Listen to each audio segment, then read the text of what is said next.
all throughout the song parang ang dating sa akin is lahat malakas.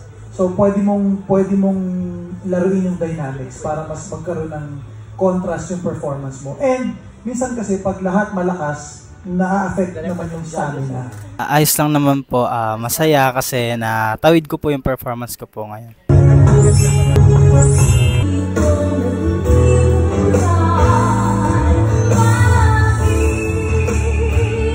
Gusto ko yung pagka-relax mo sa stage, wala akong kabang naramdaman. Kumbaga, in-enjoy mo lang.